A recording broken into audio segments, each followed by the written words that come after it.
ఆంధ్ర రాష్ట్ర చరిత్రలో ఇంత దుర్మార్గమైన పాలన, ఇంత అన్యాయమైన పాలన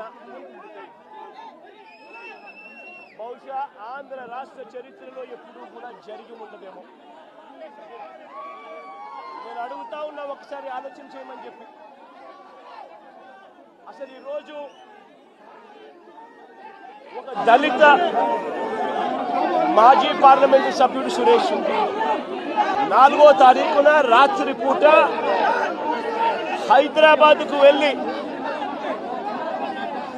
సురేష్ను ఒక దళితుడిని, సురేష్ను ఒక ఎక్స్ ఎంపీని అరెస్ట్ చేశారు. నేను అడుగుతా ఉన్న, రాష్ట్రమంతా కూడా వర్షాలతో అతలాకుతలం అవుతా ఉన్న పరిస్థితులు.